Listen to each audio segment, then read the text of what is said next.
வாழ்வில் வார்த்தை ஊழியங்கள் வழங்கும் இன்றைக்கான இறை வார்த்தை. நம் ஆண்டவர் இயேசு கிறிஸ்துவின் இணையற்ற நாமத்தில் மகிழ்ச்சியோடு உங்களை வாழ்த்துகிறேன். இந்த நாளிலும் கர்த்தர் உங்களை ஆசீர்வதிப்பாராக, கரம் பிடித்து வழி நடத்துவாராக. வேத புத்தகத்திலே நமக்கு தேவையான எல்லா விதமான ஆலோசனைகளும் கொடுக்கப்பட்டுள்ளன.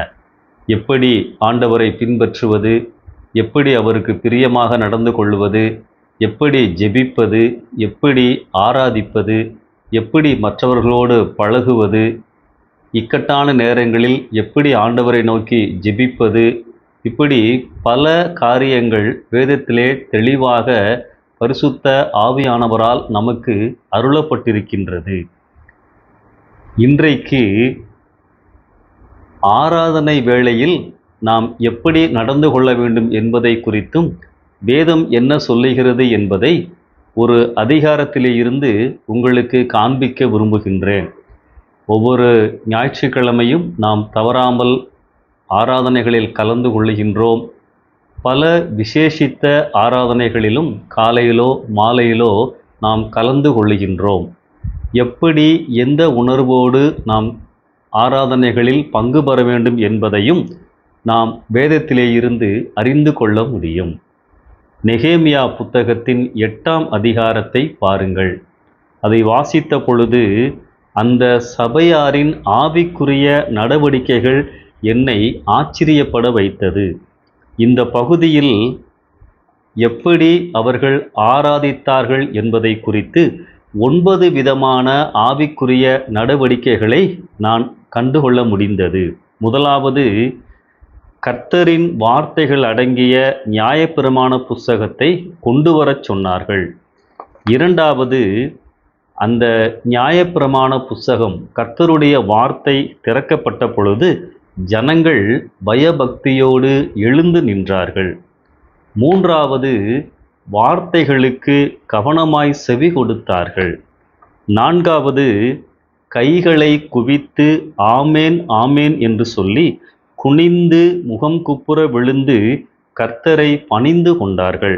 ஐந்தாவது, வார்த்தைகள் வல்லமையாக அவர்களிடத்திலே வந்த பொழுது மனம் குத்தப்பட்டு அழுதார்கள். ஆறாவது, கடவுளின் வார்த்தைகளை உணர்ந்து கொண்டார்கள். ஏழாவது, மறுநாளும் வார்த்தைகளை கேட்க ஆர்வமாய் வந்தார்கள். எட்டாவது, கேட்ட ஆண்டவருடைய வார்த்தைகளுக்கு கீழ்ப்படிந்தார்கள், கூடாரங்களில் குடியிருக்க ஆயத்தமானார்கள். ஒன்பதாவது, பண்டிகையை வேதத்தின்படி அனுசரித்தார்கள். அன்பானவர்களே, நம்முடைய தனி ஜெப நேரங்களில் கடவுளுடைய வார்த்தைகளை வாசிக்கும் பொழுது, தியானிக்கின்ற பொழுது உணர்ந்து குத்தப்பட்டு அழுது ஒப்பு கொடுத்த அனுபவங்கள் உண்டா?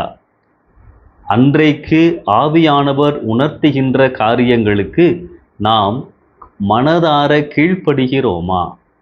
நம்முடைய ஆராதனை நேரங்களில் இந்த விதமான பக்தி, ஆர்வநிலை, கவனச்சிதறல் இல்லாத தொழுகை, தாழ்மை, ஒப்பு கொடுத்தல் காணப்படுகின்றதா? எவைகளெல்லாம் இருக்க வேண்டும்?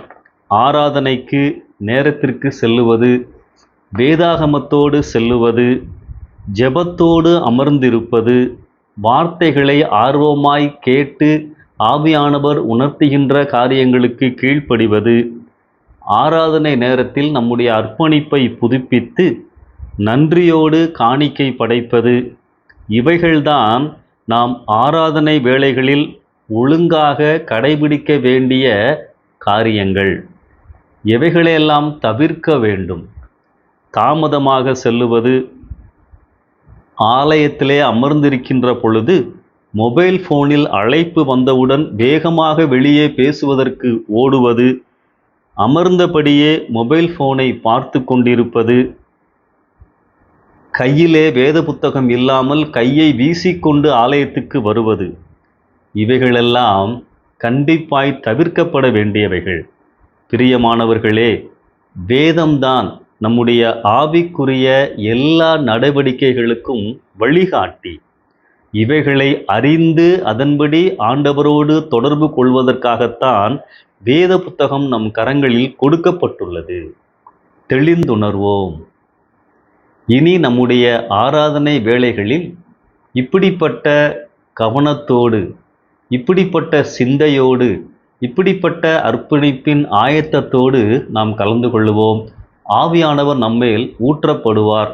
ஆண்டவருடைய முழுமையான ஆசீர்வாதங்களை பெற்றுக்கொள்ள முடியும். நேற்றைக்கு உங்களை வழிநடத்தின ஆண்டவர் இன்றைக்கும் உங்களை வழிநடத்துவார். தேவைகளை சந்திப்பார். நம்பிக்கையோடு இந்த புதிய நாளை ஆரம்பியுங்கள். ஆமென்.